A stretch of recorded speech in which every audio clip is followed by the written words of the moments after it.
Hello, this is Trending Wire Channel and here's today's news. Brigadier General Benjamin O. Davis Sr. was the first black general in the United States Army, promoted in 1940. His son, General Benjamin O. Davis Jr., became the first black general in the United States Air Force in 1954. Their historic achievements broke racial barriers and paved the way for greater inclusion of African Americans in the United States military.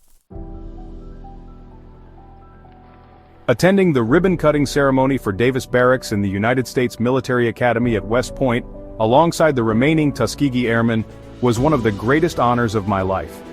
I got the opportunity to meet the family of Davis Jr., including his nephew Doug Melville, author of Invisible Generals Rediscovering Family Legacy, and A Quest to Honor America's First Black Generals. Under Hegseth's anti-diversity directive, the military is actively erasing its acknowledgments of countless minority veterans and references to diversity, justice, and respect, the very values these heroes fought for.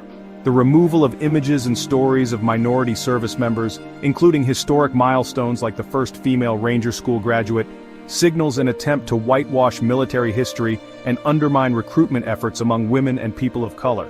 This is more than an attack on political correctness.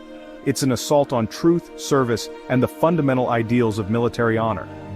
Hegseth issued a memo last month demanding that public affairs officers remove all online content that promotes diversity, equity, and inclusion, which it defines as programs, concepts, or materials about critical race theory, gender ideology, and preferential treatment or quotas base. As public affairs officers across the Department of Defense struggle to interpret what DEI even means under the new directive, the safest bet appears to be the wholesale deletion of any content that acknowledges black, brown, and women service members. On the Arlington Cemetery website's page on notable graves, references to African American history, Hispanic American history, and women's history were all deleted.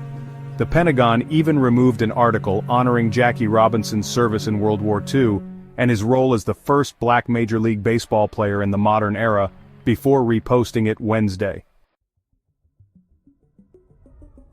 This pattern of racial cleansing from the Department of Defense's historical record is not just disturbing, it is dangerous. It will lead to morale and recruitment problems, compounding the broader crisis of an all-out demagogic assault on the contributions of historic military figures.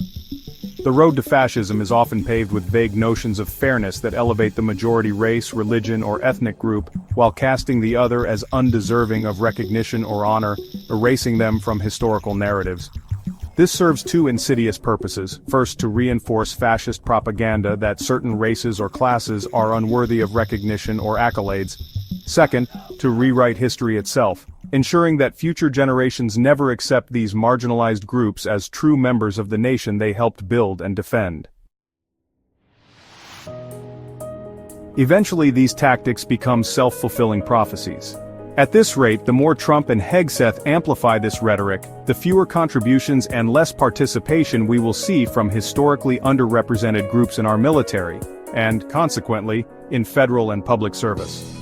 Arlington National Cemetery, the final resting place of more than 400,000 American service members, is supposed to be a sanctuary of honor and remembrance and respect, something Hegseth and Trump seem to care little for. Let's be clear, black and Latino service members have fought in every American war, from the Buffalo Soldiers and Tuskegee Airmen, to the Borinqueniers, and the 6,888th Central Postal Directory Battalion. Many were denied full recognition in their time, with some only receiving the Medal of Honor decades after their service. Now, even their stories are being scrubbed from public view. This should make every American sick to their stomach. Trump, a man who dodged the draft with phony bone spurs, and Hegseth, who has spent his career exploiting veterans for personal and political gain, have done more to dishonor military service than any foreign adversary's propaganda ever could. Hegseth, who actually wore the uniform, should know better.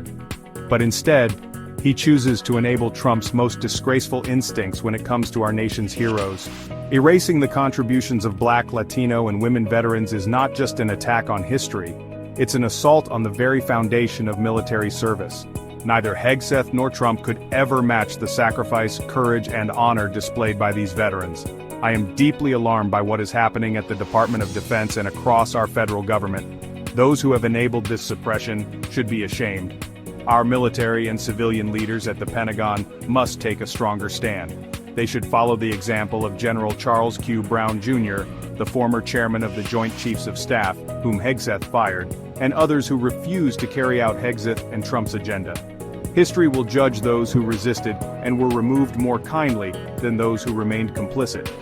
Michael Embrick is a veteran, former member of the Secretary of Veterans Affairs Advisory Committee on the Readjustment of Veterans, and a former congressional staffer. Subscribe and like for more.